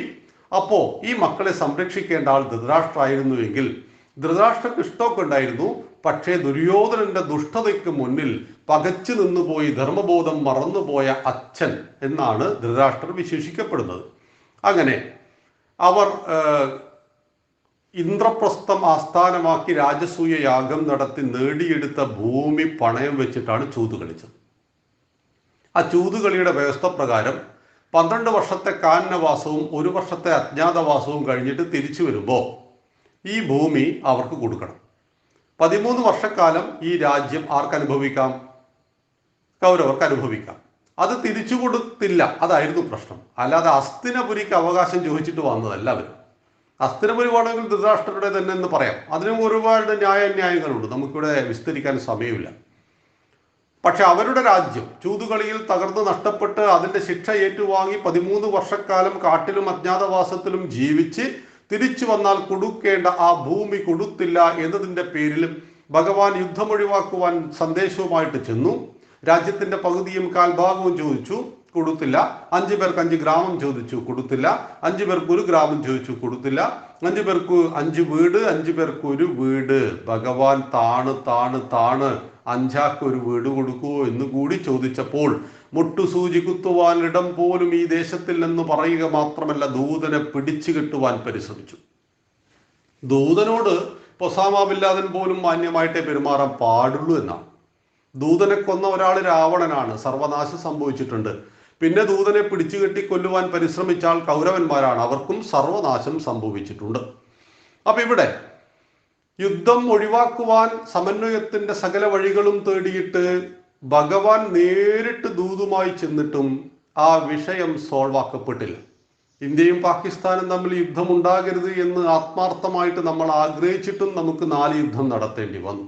കാരണം ചില ആളുകളെ നമുക്ക് തിരുത്താൻ പറ്റില്ല. മഹാത്മാഗാന്ധിയുടെ അഹിംസാ സിദ്ധാന്തം സായിപ്പിന്റെ അരികിൽ വിജയിച്ചത് സായിപ്പിനൊരു നിശ്ചിത മാന്യതയുള്ളത് കൊണ്ടാണ്. അത് ഒസാമ ബിൻ ലാദന്റെ അരികിൽ വിജയിക്കില്ല. ഈ പറയുന്ന അഹിംസാ സിദ്ധാന്തത്തിന്റെ സമരവും നിസ്സഹകരണ പ്രസ്ഥാനവും ഉപ്പു സത്യാഗ്രഹവും ഒന്നും തന്നെ ആ ഭീകരവാദത്തിന്റെ മുന്നിൽ വിജയിക്കില്ല. അപ്പൊ എന്തുകൊണ്ടെന്നാൽ നമുക്ക് ചില ആളുകളെ തിരുത്താൻ കഴിയും, ചില ആളുകളെ തിരുത്താൻ കഴിയില്ല. അപ്പൊ തിരുത്താൻ കഴിയുന്നത് രണ്ട് കാര്യങ്ങളിലൂടെയാണ്. ഒന്ന് സമന്വയത്തിന്റെയും മറ്റൊന്ന് ശക്തിയുടെയും. ആത്യന്തികമായി ധർമ്മത്തിന്റെ വിജയത്തിന് ഈ 2 ഘടകങ്ങളെയും ഉപയോഗിക്കണം. സത്യം പരാജയപ്പെടുന്നിടത്ത് ശക്തിയെ ഉപേക്ഷിച്ച് ധർമ്മത്തെ സംരക്ഷിക്കണം. അതുകൊണ്ടാണ് 33 കോടി ദൈവങ്ങളുടെ കൈകളിലേക്ക് നോക്കിയാൽ നമുക്ക് ഒരു കയ്യിൽ ഒരു താമരയുണ്ടെങ്കിൽ മറുകൈയിൽ വാളുണ്ട്, ഗദയുണ്ട്, കുന്തമുണ്ട്. ഇപ്പൊ നവരാത്രി ഭാവത്തിൽ, നവരാത്രിയിൽ നമ്മൾ 9 രാത്രിയിൽ നവദുർഗകളെ ആരാധിക്കുന്ന സമയത്ത് ആദി പരാശക്തിയുടെ നവഭാവം ത്വംഹി ദുർഗാ ദശപ്രഹരണധാരിണിയാണ്. 10 കൈകളിൽ ആയുധം ധരിച്ച ദുർഗാദേവിയെ ആരാധിക്കുന്ന നമ്മൾ ആയുധ പൂജ നടത്തുന്നവരല്ലേ. അപ്പൊ ആയുധ പൂജ എന്ന് പറയുമ്പോൾ എല്ലാ തരത്തിലുള്ള ആയുധങ്ങളും, ഇപ്പൊ ലൈസൻസ്ഡ് തോക്കുള്ള ആളുകൾക്ക് അതുപോലും പൂജിക്കപ്പെടേണ്ട ദിവസമാണത്. അത് ആരെയും കൊല്ലാൻ വേണ്ടിയിട്ടുള്ളതല്ല. സിംഹം കരുത്തനാകുന്നത് ആരെയും ഉപദ്രവിക്കുന്നുകൊണ്ടല്ല, സ്വയമേവ മൃഗേന്ദ്ര ഭാവത്തിലേക്ക് നാം വരുമ്പോഴാണ്. അവിടെയാണ് നമ്മളെ പഠിപ്പിക്കുന്ന ഏറ്റവും വലിയ സന്ദേശമാണ് ഭഗവാൻ. ശക്തിയും സത്യവും ധർമ്മത്തിന്റെ സംരക്ഷണത്തിന് ഒരുപോലെ ഉപയോഗിക്കപ്പെടേണ്ടതാണ്. അങ്ങനെ ഞാൻ ഭഗവത്ഗീതയുടെ ടോപ്പിക്കിലേക്ക് വരുന്ന സമയത്ത് തന്നെ ഗീതയുടെ ഫസ്റ്റിലത്തെ ശ്ലോകം പറഞ്ഞു. എന്താണ് സംഭവിച്ചത് എന്ന് സഞ്ജയനോട് ചോദിച്ചപ്പോൾ സഞ്ജയൻ യുദ്ധഭൂമിയെ കുറിച്ചുള്ള വർണ്ണനകൾ മുഴുവൻ നൽകി. 2 പക്ഷത്തുള്ള മഹാരഥന്മാർ ആരാണ് എന്നൊക്കെ പറഞ്ഞു കൊടുത്തു. അങ്ങനെ പറയുകയാണ്, ഈ കുരുക്ഷേത്ര യുദ്ധഭൂമിയിൽ അർജുനന്റെ ഏറ്റവും വലിയ സവിശേഷത തേരാളിയായിട്ട് ശ്രീകൃഷ്ണനെ ലഭിച്ചു എന്നുള്ളതാണ്. യുദ്ധത്തിന് തയ്യാറാണെന്ന് പ്രഖ്യാപിച്ചുകൊണ്ട് ആദ്യം ശംഖ് മുഴക്കിയത് കൗരവന്മാരുടെ പക്ഷത്ത് നിന്ന് ഭീഷ്മ പിതാമഹനാണ്. ഇത് കേട്ട ഉടനെ പാഞ്ചജന്യം ഋഷികേശം ദേവദത്തം ധനഞ്ജയ, പാഞ്ചജന്യം എന്ന ശംഖ് ഭഗവാൻ ശ്രീകൃഷ്ണൻ മുഴക്കിയപ്പോൾ ദൈവത്തിൽ നിന്നും കരകരമാക്കിയ ദൈവദത്തമായ ദേവദത്തം എന്ന ശംഖ് അർജുനന് മുഴക്കി. എന്തായിരുന്നു അർജുന്റെ മറുപടി? ഭീഷ്മ പിതാമഹ, അങ്ങയുടെ ശംഖ് വിളി ഒരു യുദ്ധത്തിന് തയ്യാറാണെന്ന് അങ്ങ് പ്രഖ്യാപിച്ചാൽ ഞങ്ങളിതാ 2 കൈയും നോക്കാൻ തയ്യാറാണ്. ഞങ്ങളിതാ 2 യുദ്ധത്തിന് തയ്യാറാണ്. അതായത് എത്രയും പെട്ടെന്ന് ഈ ശത്രുക്കളെ മുഴുവൻ കൊല്ലണമെന്ന പ്രഖ്യാപനത്തോടുകൂടി യുദ്ധത്തിന് തയ്യാറാണെന്ന് പ്രഖ്യാപിച്ചുകൊണ്ട് ശംഖ് മുഴക്കിയ അർജുനന് പിന്നീടുണ്ടായ മാറ്റത്തിന്റെ കാരണം എന്തായിരുന്നു? അതാണ് നമ്മുടെ ജീവിതവുമായിട്ട് ബന്ധം. നാം എന്തിന് ഭഗവത്ഗീത പഠിക്കണം? അർജുനന്റെ മനപരിവർത്തനവും അർജുനന്റെ തിരിച്ചുവരവും എങ്ങനെ ഉണ്ടായി? അർജുനൻ പറഞ്ഞു ഭഗവാനോട്, ഈ ദുഷ്ടബുദ്ധിയായ ദുര്യോധനന്റെ വിജയം ആഗ്രഹിച്ചുകൊണ്ട് ഞങ്ങളോട് യുദ്ധം ചെയ്യുവാൻ വന്നവന്മാരെ എനിക്കൊന്നു കാണണം. അതുകൊണ്ട് സേനയോരുഭയോർ മധ്യേ രഥം സ്ഥാപയമേ അച്യുത. 2 സൈന്യത്തിന്റെയും മധ്യത്തിലായിട്ട് എൻ്റെ രഥത്തെ കൊണ്ടുപോയി നിർത്തൂ അച്യുത. ഭഗവാനോട് പറഞ്ഞു. ഭഗവാൻ എന്ത് ചെയ്തു എന്നറിയോ? ഭഗവാൻ എപ്പോഴും ഗൂഢമായ ഒരു ചിരിയുണ്ട്. ഭഗവാന്റെ ഓരോ ചിരിക്ക് പുറകിലും ഓരോ തത്വങ്ങളാണ്. അത് നമുക്ക് പിന്നീട് വിസ്തരിക്കാം. അപ്പോ ഭഗവാൻ ഈ തേരെടുത്തു. 64 കിലോമീറ്ററിലധികം നീളവും വീതിയുമുള്ള കുരുക്ഷേത്ര യുദ്ധഭൂമിയിൽ എവിടെ കൊണ്ടുപോയിട്ട് വേണമെങ്കിലും അർജുനന്റെ തേര് ഭഗവാന് നിർത്താമായിരുന്നു. പരിചയമില്ലാത്ത കുറെ രാജാക്കന്മാരുടെ മുന്നിൽ കൊണ്ടുപോയി നിർത്തിയിട്ട് ഇവരൊക്കെയാണ് ദുര്യോധന്റെ സുഹൃത്തുക്കൾ എന്ന് പറയാമായിരുന്നു. പക്ഷെ ആരെ കണ്ടാലാണോ അർജുനന്റെ മനസ്സ് ഇളകിപ്പോകുന്നത്, ആരാണോ അർജുനെ ഒത്തിരി സ്നേഹിക്കുന്നത്, ആരെയാണോ അർജുനൻ ഒത്തിരി സ്നേഹിക്കുന്നത്, ആ ഭീഷ്മ പിതാമഹന്റെയും ദ്രോണ ഗുരുവിന്റെയും മുന്നിൽ കൊണ്ടുപോയി നിർത്തിയിട്ട് ഭഗവാൻ പറയുന്നൊരു കാര്യമുണ്ട്. അർജുന, നിന്റെ കുടുംബക്കാരെ കണ്ടോളൂ മോനെ. എന്തിനാണ് ഭഗവാൻ ഈ പണിയെടുത്തത്? നീ നിന്റെ ബന്ധുജനങ്ങളെ, കുരുവംശത്തെ കാണൂ അർജുന എന്ന് പറയുന്നു. അർജുനൻ എന്ത് ചെയ്തു? അവരെ നോക്കുകയാണ്. അവരെ നോക്കിയതിന് ശേഷം ദൃഷ്ട്വേമം സ്വജനം കൃഷ്ണ പറയുകയാണ്. ദൃഷ്ട്വേമം സ്വജനം കൃഷ്ണ, ഞാൻ എൻ്റെ ബന്ധുജനങ്ങളെ കാണുന്നുവല്ലോ കൃഷ്ണ. ഇവിടെയാണ് ഗീത എന്തിനു പഠിക്കണം? പ്രതിസന്ധിയെക്കുറിച്ച് ചിന്തിക്കുമ്പോഴും പ്രതിസന്ധിയെ നേരിടുവാൻ തയ്യാറാകുമ്പോഴും പ്രതിസന്ധി മുഖാമുഖം കാണുമ്പോഴുമുള്ള ഭാവമാണ് അർജുനന്റെ ഭാവം. യുദ്ധത്തിന് വരുന്നതിന് മുമ്പ് തന്റെ ശത്രുക്കൾ ആരാണെന്ന് ഉത്തമ ബോധ്യമുണ്ടായിരുന്ന അർജുനൻ ആ പ്രതിസന്ധി ഘട്ടത്തെ ഫേസ് ടു ഫേസ് കണ്ടിട്ടില്ല. യുദ്ധത്തിന് തയ്യാറാണെന്ന് പ്രഖ്യാപിച്ചുകൊണ്ട് ദേവദത്തം എന്ന തന്റെ ശംഖ് മുഴക്കുന്ന സമയത്തും ആ യുദ്ധഭൂമിയുടെ കുറെ അകലെയാണ്. രണ്ട് സൈന്യവും വലിയ ഗ്യാപ്പിലാണ് നിൽക്കുന്നത്. ഫൈറ്റിങ്ങിന് അവരോടി വന്ന് ഫൈറ്റ് ചെയ്യണം. എന്നാൽ യുദ്ധഭൂമിയിൽ തന്റെ ശത്രുക്കളായിട്ട് താൻ പോരാടേണ്ട തന്റെ ഗുരുനാഥനെയും പിതാമഹനെയും അടുത്തു നിന്ന് ഒരു 2 മീറ്റർ ഗ്യാപ്പിൽ ഫേസ് ടു ഫേസ് കാണുമ്പോഴാണ് പ്രതിസന്ധിയുടെ ആഴം അർജുനന് ബോധ്യപ്പെടുന്നത്. സീതന്തി മമ ഗാത്രാണി മുഖം ച പരിശുഷ്യതി വേപതുശ്ച ശരീരേ മേ രോമഹർഷം ച ജായതേ ഗാന്ധീവം സംസ്ഥദേഹസ്താത് ത്വക്ചൈവ പരിദഹ്യ. അങ്ങനെ പറയുകയാണ് പിന്നീട് അർജുനന്റെ ഭാവം. എൻ്റെ തൊണ്ട വരണ്ടു പോകുന്നു ഭഗവാനെ, എൻ്റെ മുഖം ഒരു ഭാഗത്തേക്ക് കോടിപ്പോകുന്നു, എൻ്റെ കൈകളിൽ നിന്ന് ഗാന്ധീവം ഇതാ ഊർന്ന് താഴേക്ക് വീണു പോകുന്നു. ഭഗവാനെ, ഞാൻ ആരെയാണ് ഈ കാണുന്നത്? ഞാൻ ആരോട് യുദ്ധം ചെയ്യുവാനാണ് വന്നിരിക്കുന്നത്?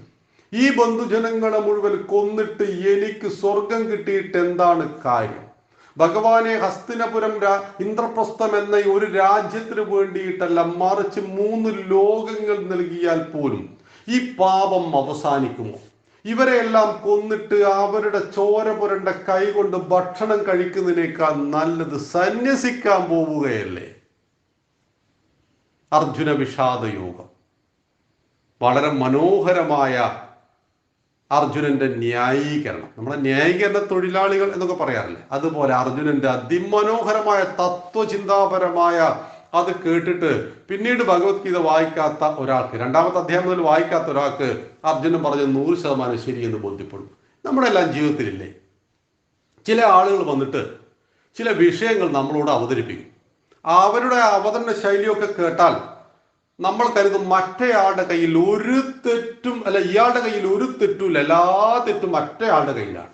മറ്റേയാളെ നമുക്ക് അറിയാം, പക്ഷെ നമ്മൾ അയാളുടെ വാദമുഖങ്ങളെ കേട്ടിട്ടില്ല. ഈ അവതരണ ശൈലി കൊണ്ട്, അദ്ദേഹം പറയുന്ന ന്യായങ്ങളുടെ പ്രസക്തി കൊണ്ട് നമ്മൾ ചിന്തിച്ചു പോകും, അയ്യോ ഇദ്ദേഹത്തിന്റെ കയ്യിൽ എന്തെങ്കിലും ഒരു തെറ്റുണ്ടോ? ഒരു തെറ്റുമില്ലല്ലോ. അങ്ങനെ പല വിദഗ്ധന്മാരും നമ്മുടെ സമാജത്തിൽ നമുക്ക് കാണാൻ പറ്റും. അതുകൊണ്ടാണ് നമ്മുടെ കോടതി ഒരു വിധി പറയണമെങ്കിൽ 2 ഭാഗവും കേൾക്കുന്നത്. 2 ഭാഗവും കേൾക്കും, തലനാരിഴകീർ പരിശോധിക്കും. അതിഗംഭീരമായൊരു സംവിധാനമാണ്. അതിന് പരിമിതികൾ ധാരാളമുണ്ട്. പക്ഷെ ലോകത്തിലെ എല്ലാ വിഷയങ്ങളും നമുക്ക് പരിഹരിക്കാൻ കഴിയണമെങ്കിൽ 2 ഭാഗങ്ങൾ കേൾക്കണം. 1ാമത്തെ ഭാഗം കേട്ടിട്ട് വിലയിരുത്തുന്നവൻ തെറ്റായ തീരുമാനം എടുക്കപ്പെടും. പിന്നീട് ജീവിതത്തിൽ പലപ്പോഴും അതോർത്ത് പശ്ചാത്തപിക്കേണ്ടി വരും. ആയതുകൊണ്ടാണ് ഏറ്റവും ശ്രേഷ്ഠമെന്ന് നമ്മൾ കേട്ട വിഷയത്തിൽ പോലും എതിരഭിപ്രായം എന്ത് എന്ന് കേൾക്കുവാനുള്ള മാനസിക ഭാവമുള്ളവനാണ് ഒരു ശരിയായ കാര്യകർത്താവുമായി തീരുന്നത്. അപ്പൊ നമുക്ക് കാര്യകർത്താവ് എന്ന മറ്റൊരു വിഷയത്തിൽ അത് ഭഗവാന്റെ ഈ ഒരു വിശേഷണങ്ങളെ നമുക്ക് സംസാരിക്കേണ്ടതുണ്ട്. അപ്പൊ അർജുനന്റെ ഈ പറയുന്ന ന്യായീകരണങ്ങൾ മുഴുവൻ കഴിഞ്ഞു. 1ാമത്തെ അധ്യായത്തിൽ രണ്ടാമത്തെ അധ്യായം സാഖ്യയോഗമാണ്.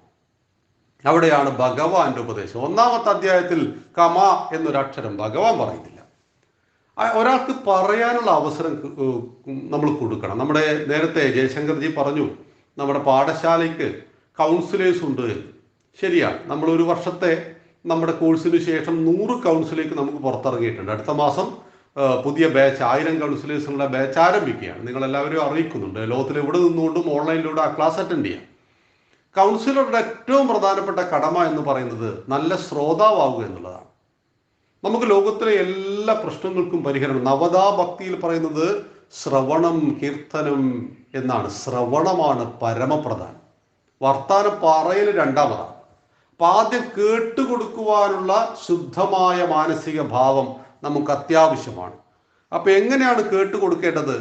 വളരെ ശ്രദ്ധയോടുകൂടി അയാൾ പറയുന്ന എല്ലാ വാദമുഖങ്ങളെയും നമ്മൾ ശ്രദ്ധിക്കുന്നു എന്ന ഭാവത്തോടു കൂടി തന്നെ ആ ഭാവത്തിൽ നമ്മൾ ആ വിഷയത്തെ ശ്രവിക്കണം. അങ്ങനെ ശ്രവിച്ചു ഭഗവാൻ. A best councillor. ഒരു കൗൺസിലറുടെ ഏറ്റവും ഒന്നാമത്തെ ലക്ഷണം എന്ന് പറയുന്നത് നല്ല ശ്രോതാവുക എന്നുള്ളതാണ്. അങ്ങനെ കേട്ടതിന് ശേഷം തം തഥാ കൃപയാവിഷ്ടം അശ്രുപൂർണാകുലേക്ഷണം വിഷീദന്തമിതം വാക്യം ഉവാച മധുസൂദന. ഞാൻ യുദ്ധത്തിനില്ല ഭഗവാനെ, ഞാൻ സന്യസിക്കാൻ പോവുകയാണെന്ന് ഒരാൾ പറഞ്ഞു. ചിന്താവിഷ്ടയായ ശ്യാമളയിൽ ശ്രീനിവാസൻ ഒരു സന്യസിക്കാൻ പോകുന്നുണ്ടല്ലോ. ആ പടം നിങ്ങളെല്ലാവരും കണ്ടിരിക്കും. അപ്പൊ അയാളൊരു ആശ്രമത്തിൽ എത്തിയപ്പോ ആ ആശ്രമത്തിലെ മഠാധിപതി പറയുന്നു, നിങ്ങളിങ്ങനെ വെറുതെ ഇരിക്കരുത്, എന്തെങ്കിലും ജോലിയൊക്കെ ചെയ്യണം. അപ്പോൾ ഈ കഥാപാത്രം പറയുന്നൊരു ന്യായമുണ്ട്. എന്തെങ്കിലും പണിയെടുക്കാനായിരുന്നുവെങ്കിൽ ഞാൻ സന്യാസിയാകുമെന്ന്. അപ്പൊ ഇദ്ദേഹം മനസ്സിലാക്കിയത് ഒരു പണിയും എടുക്കാതിരിക്കുവാനുള്ള എളുപ്പ വഴിയാണ് സന്യാസം. ലോകത്തിലെ ഏറ്റവും ധീരനായ വ്യക്തിക്ക് മാത്രമേ സന്യാസിയാകാൻ പറ്റുള്ളൂ. സ്വന്തം ശരീരത്തിന് പിണ്ടം വെച്ചുകൊണ്ട്, ആത്മപിണ്ഡം വെച്ചുകൊണ്ട് ഗുരുവിൽ നിന്നും ദീക്ഷ മേടിക്കണമെങ്കിൽ ഞാൻ ഈ ശരീരമല്ലെന്ന ബോധത്തെ അതിക്രമിച്ച ആത്മാവെന്ന ശുദ്ധസ്വരൂപത്തെ തിരിച്ചറിയുവാനുള്ള തലത്തിലേക്ക് എത്തുന്നവരും മാത്രമേ സന്യാസത്തിന്റെ തലം പറഞ്ഞിട്ടുള്ളൂ. അത് ജീവിതത്തിൽ ഒളിച്ചോടിപ്പോയിട്ട് പ്രതിസന്ധി ഘട്ടത്തെ തരണം ചെയ്യുവാത്ത ഭീരുക്കൾക്ക് പറഞ്ഞതല്ല. അപ്പൊ അവിടെ യുദ്ധഭൂമിയിൽ ന്യായമെന്ത്? ഒറ്റ ചോദ്യം. ഇന്ത്യയും പാകിസ്ഥാനും തമ്മിൽ ഒരു യുദ്ധം നടക്കാൻ പോകുന്നു എന്ന് കരുതുക, നടക്കാതിരിക്കട്ടെ. അപ്പൊ നമ്മുടെ സൈന്യത്തിന്റെ കമാൻഡർ ഇൻ ചീഫ് യുദ്ധഭൂമിയിൽ എത്തിയപ്പോൾ അദ്ദേഹം ചിന്തിക്കുകയാണ്, 75 വർഷം മുമ്പ് എൻ്റെ രാജ്യത്തിന്റെ ഭാഗമായിരുന്നല്ലോ ഈ പാകിസ്ഥാൻ. എന്ന് വെച്ചാൽ ഞങ്ങളുടെ പൂർവികന്മാർ ഒന്നായിരുന്നു, ഞങ്ങൾ സഹോദരങ്ങളാണ്. ഇവരോട് ഞാനെങ്ങനെ യുദ്ധം ചെയ്യുമെന്ന് ചോദിച്ച് അയാൾ യുദ്ധഭൂമിയിൽ നിന്നും പിന്തിരിഞ്ഞ് എൻ്റെ നാട്ടിലേക്ക് വന്നാൽ ഞാൻ അയാളെ കല്ലെടുത്തെറിയും. നിങ്ങളോ? യുദ്ധം ഒഴിവാക്കാൻ എന്തും ചെയ്യാം. പക്ഷെ യുദ്ധത്തിൽ ഒരൊറ്റ നീതിയേ ഉള്ളൂ, കൊല്ലുക അല്ലെങ്കിൽ ചാവുക. അതുകൊണ്ടാണ് നമ്മുടെ സൈനികൻ ഒരു യുദ്ധഭൂമിയിൽ വെച്ച് 10 പാകിസ്ഥാൻ പട്ടാളക്കാരെ കൊന്നാൽ നമ്മൾ അയാൾക്ക് ഒരുപാട് അവാർഡുകൾ കൊടുക്കും. 100 പേരെ കൊന്നാൽ അവാർഡിന്റെ കനം വലുതാകും. ലോകം മുഴുവൻ അയാളെ ധീരയോദ്ധാവ് എന്ന് പറഞ്ഞ് ആദരിക്കും. ഇതേ സൈനികൻ നാട്ടിൽ ലീവിന് വന്ന സമയത്ത് അയൽക്കാരനുമായിട്ട് സ്വത്ത് തർക്കം ഉണ്ടായിട്ട് അയാളെ കുത്തിക്കൊന്നാലോ, ഒരാളെ കൊന്നാലോ നമ്മൾ അയാൾക്ക് തൂക്കുകയർ വരെ കൊടുക്കാൻ സാധ്യതയുണ്ട്. അപ്പൊ പട്ടാളത്തിൽ ചേർന്നിട്ട് രാജ്യത്തിന് വേണ്ടി പോരാടി 100 പേരെ കൊന്നപ്പോൾ പരംവീര ചക്രങ്ങൾ നൽകി ആദരിച്ച നമ്മൾ ഒരാളെ കൊന്നപ്പോൾ തൂക്കുകയർ കൊടുക്കുന്നത് എന്തിനു കൊന്നു എന്നതാണ് വിഷയം, എത്ര പേരെ കൊന്നു എന്നുള്ളതല്ല. രാഷ്ട്രത്തിന്റെ ധർമ്മത്തെയും രാഷ്ട്രത്തിലെ ജനങ്ങളെയും സംരക്ഷിക്കുവാൻ വേണ്ടി സൈനികന്മാർ ആയുധം കയ്യിലെടുക്കുക എല്ലാ കാലത്തും ലോകത്തിന്റെ നീതിയാണ്. എല്ലാ കാലത്തും ഒരു രാജ്യത്തിന്റെ സൈന്യം ചെയ്യുന്നത് കൊല്ലുക അല്ലെങ്കിൽ ചാവുക എന്നത് തന്നെയാണ് യുദ്ധത്തിൽ. അങ്ങനെ അവർ മരിച്ചു വീണാൽ അവരെ വിളിക്കുന്നത് വീരമൃത്യു എന്നാണ്. വീരന്മാരുടെ മൃത്യു, അത് ആത്മാഹുതി, അതായത് എന്ന് പോലും പറയാറുണ്ട് നമ്മൾ അതിനെ. അതായത് ഉദാത്തമായ ലക്ഷ്യത്തിന് വേണ്ടി ജീവിതത്തെ ഹോമിക്കുന്നവൻ ആത്മാഹുതി ചെയ്യുന്നു, ജീവിത പ്രതിസന്ധി ഘട്ടത്തിൽ കയറിന്റെ മുകളിൽ തൂങ്ങുന്നവൻ ചാവുന്നു എന്ന് മാത്രമേ അതിന് പറയാൻ പറ്റൂ, ആത്മഹത്യ. അപ്പൊ അതൊക്കെ 2 വിഷയങ്ങളാണ്, ആത്മഹത്യയും ആത്മാഹുതിയും. അപ്പൊ ഇവിടെ ആ പാണ്ഡവപക്ഷത്തിന്റെ ധർമ്മപക്ഷത്തിന്റെ കമാൻഡർ ഇൻ ചീഫ് അതാണ് അർജുനൻ. അർജുനന്റെ കൈക്കരുത്തിലും മനക്കരുത്തിലുമാണ് 2 പേരാണ് പാണ്ഡവപക്ഷത്തിന്റെ കരുത്ത്, ഒന്ന് ഭീമനും ഒന്ന് അർജുനനും. ഇതിലൊരാൾ തളർന്നു പോയാൽ യുദ്ധത്തിൽ ധർമ്മത്തിന്റെ പക്ഷം പരാജയപ്പെടും. അവിടെ അമ്പൊടുങ്ങ താവനാഴിയും ഗാന്ധീവവും പാശുപതാസ്ത്രവും എല്ലാം സ്വന്തമായുള്ള അർജുനൻ ഞാൻ യുദ്ധത്തിനില്ല 3 ലോകങ്ങളും കിട്ടിയിട്ട് കാര്യമില്ലെന്ന് പറഞ്ഞ് പിന്തിരിഞ്ഞോടുവാൻ പരിശ്രമിച്ചപ്പോൾ അവനെ കർമ്മനിപുണനാക്കിയ പ്രത്യയ ശാസ്ത്രത്തിന്റെ പേരാണ് ഭഗവത്ഗീത. പരീക്ഷയിൽ തോറ്റാൽ, സാമ്പത്തിക പ്രതിസന്ധികൾ ഉണ്ടായാൽ, കുടുംബത്തിൽ പ്രശ്നങ്ങൾ ഉണ്ടായാൽ നമ്മൾ മനസ്സ് വല്ലാതെ വിഷമിക്കാറുണ്ട്. അങ്ങനെ പലരും ആത്മഹത്യയെ തേടുമ്പോൾ ഒരൊറ്റ പരിഹാരമേ ഉള്ളൂ, ഭഗവത്ഗീത എടുത്തൊന്ന് പഠിക്കുക. ഭഗവത്ഗീത പഠിച്ച വ്യക്തി ഒരിക്കലും ആത്മഹത്യയെക്കുറിച്ച് ചിന്തിക്കില്ല. ഭഗവത്ഗീത പഠിച്ച വ്യക്തി ജീവിതത്തിൽ ഒരു പരാജയത്തിലും നിരാശപ്പെട്ടു പോവില്ല. കാരണം ഭഗവാൻ പറയും, സുഖദുഃഖ സമയകൃത്വ ലാഭാലാഭവും ജയാജയവും തതോ യുദ്ധായ യുജ്യസ്വ നൈവം പാപമവാപ്സ്യസി. സുഖദുഃഖലാഭ നഷ്ട ജയ പരാജയ സമ്മിശ്രമാണ് ജീവിതം. എപ്പോഴും സുഖമുണ്ടോ? ഇല്ലല്ലോ. എപ്പോഴും ദുഃഖമുണ്ടോ? അതുമില്ല. എപ്പോഴും ജയമില്ല, എപ്പോഴും പരാജയമില്ല, എപ്പോഴും ലാഭമില്ല, എപ്പോഴും നഷ്ടമില്ല. ഈ സമ്മിശ്രമായ ജീവിതത്തെ എങ്ങനെ കാണണമെന്ന് കൃത്യമായിട്ട് ഭഗവാൻ പറയുമ്പോഴാണ് 2-ാമത്തെ അധ്യായം സാഖ്യയോഗം. സാഖ്യം എന്നാൽ ആത്മജ്ഞാനം. ആത്മജ്ഞാന യോഗത്തിൽ ഭഗവാൻ അർജുനൻ മുന്നോട്ട് വെച്ച വാദമുഖങ്ങളെ മുഴുവൻ ഭഗവാൻ ഒരൊറ്റയടിക്ക് ഖണ്ഡിച്ചു കളഞ്ഞു. വെരി ബ്രില്യന്റ് സൈക്കോളജിക്കൽ അപ്രോച്ചാണ്, മനഃശാസ്ത്രപരമായ ഏറ്റവും ബുദ്ധിപരമായ സമീപനം. എന്തുകൊണ്ട്? അർജുനൻ മുന്നോട്ട് വെച്ച വാദമുഖങ്ങളെല്ലാം തെറ്റായിരുന്നു. നിങ്ങൾക്കും എനിക്കും ഈ 2021 ഒക്ടോബർ 30 ആ കാര്യം ബോധ്യമുണ്ട്. യുദ്ധഭൂമിയിൽ സൈനികൻ അഹിംസ സംസാരിക്കരുത്, അത് തെറ്റാണ് എന്ന് ഭഗവാൻ എത്ര ആഴത്തിൽ അറിയാൻ പറ്റും? ഭഗവാൻ പറഞ്ഞൊരു ചോദ്യമുണ്ട്. ആ ചോദ്യത്തോടു കൂടി അർജുനന്റെ എല്ലാ ജാടകളെയും, അർജുനൻ ബുദ്ധിജീവിയാണെന്ന ഭാവത്തെയും എല്ലാം നിരാകരിക്കുകയാണ്. കുതസ്ത്വാ കശ്മലവിധം വിഷമേ സമുപസ്ഥിതം അനാരജുഷ്ടമസ്വർഗ്യം അകീർത്തികരം അർജുന. എവിടുന്ന് കിട്ടിയടോ ഈ ഹീനഭാവത്തെ നിനക്ക്? കുതസ്ത്വാ കശ്മലമിതം, കശ്മലഭാവം, വിഷമേ സമുപസ്ഥിതം. 42 ലക്ഷം ആളുകൾ പൊരിവെയിലത്ത് യുദ്ധത്തിന് തയ്യാറായിട്ട് കുരുക്ഷേത്ര യുദ്ധഭൂമിയിൽ നിൽക്കുന്ന സമയത്ത് ധർമ്മപക്ഷത്തിന്റെ സേനാനായകൻ എന്ന് വിശേഷിപ്പിക്കുന്ന അർജുനൻ സന്യസിക്കാൻ പോവുകയാണെന്ന് പറഞ്ഞാൽ ലോകത്തിന്റെ മുഖത്ത് അനാര്യജുഷ്ടമസ്വർഗ്യം, ഇതാര്യന് ശ്രേഷ്ഠന് ചേരാത്തത്, സ്വർഗപ്രാപ്തിക്ക് തടസ്സമാകുന്നത് എന്താണ് അർജുന? എങ്ങനെ കിട്ടി നിനക്ക് ഈ കശ്മലഭാവം? എന്നിട്ട് ഭഗവാൻ കൊടുക്കുന്ന 3-ാമത്തെ ശ്ലോകം, വിവേകാനന്ദ സ്വാമികളുടെ ഏറ്റവും പ്രിയപ്പെട്ട ശ്ലോകം, ക്ലൈബ്യം അസ്മഗമപാർത്ഥ നൈതത്തയ്യുപപദ്ധ്യതേ ക്ഷുദ്രം ഹൃദയ ദൗർബല്യം തെക്തോത്തിഷ്ട പരം തപാ. ക്ലൈബ്യത്തെ പ്രാപിക്കരുത് പാർത്ഥ. പാർത്ഥൻ പൃഥ്വിയുടെ പുത്രൻ, കുന്തിയുടെ പുത്ര. ക്ലൈബ്യം ആണിനും പെണ്ണിനും ചേരാത്ത ഭാവമാണ്. തെറ്റിദ്ധരിക്കരുത്, ശരീരത്തെയല്ല ഭഗവാൻ ഉദ്ദേശിച്ചത്. അർജുനന്റെ ശരീരം പുരുഷന്റെ ശരീരമാണ്, ദൃഢഗാത്രമായ ശരീരമാണ്. പക്ഷെ അർജുനന്റെ മാനസിക ഭാവമാണിനും പെണ്ണിനും ചേരാത്ത ഭാവം വന്നിരിക്കുന്നു. ക്ലൈബ്യത്തെ ഉപേക്ഷിക്കൂ പാർത്ഥ, ക്ഷുദ്രം ഹൃദയ ദൗർബല്യം. നിന്റെ ഈ ഹൃദയ ദൗർബല്യമുണ്ടല്ലോ, അത് ക്ഷുദ്രമാണ്, നിന്നെ നശിപ്പിച്ചു കളയും. ശരിയല്ലേ? മക്കൾ തെറ്റ് ചെയ്താൽ അത് തെറ്റാണെന്ന് പറയാത്ത രീതിയിൽ ക്ഷുദ്രമായി പോകുന്ന ദൗർബല്യങ്ങൾ നമ്മുടെ കുടുംബത്തെ പലപ്പോഴും നശിപ്പിക്കാറില്ലേ? തെറ്റാണ് എന്ന് സമ്മതിക്കാൻ പറ്റാത്ത മനസ്സ് നമ്മുടെ മനഃശാന്തിയെ കെടുത്തി കളയാറില്ലേ? അപ്പൊ എന്താണ് അർജുന നീ ചെയ്യുന്നത്? നിന്റെ ഈ ഹൃദയ ദൗർബല്യം നിനക്ക് ഓർമ്മയില്ലേ?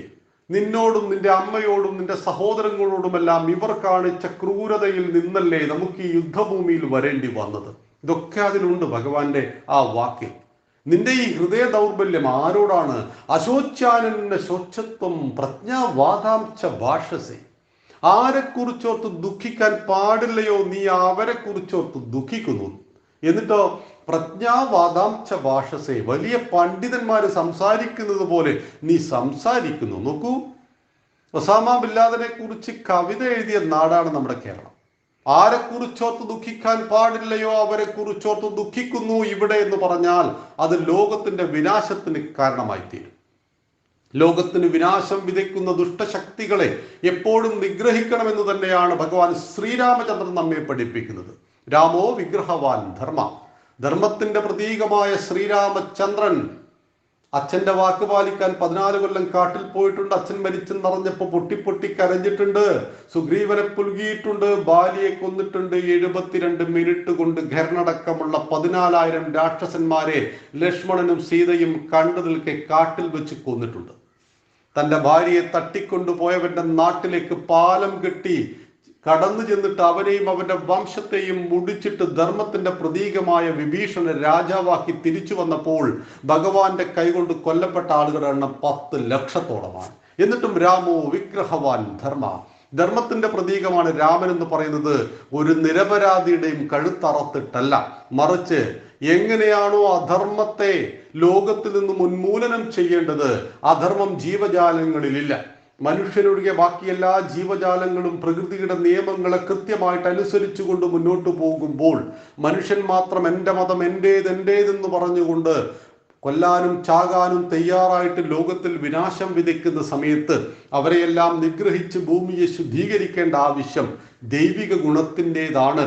അത് രാമൻ ചെയ്തപ്പോൾ ഈ ത്രേതായുഗത്തിൽ ജീവിച്ച രാമനെ ഈ കലിയുഗത്തിൽ 5123 വർഷം കർക്കിടക മാസം മുഴുവൻ നമ്മൾ രാമായണ മാസമായിട്ട് ആചരിച്ചിട്ട് പഠിക്കുന്നു.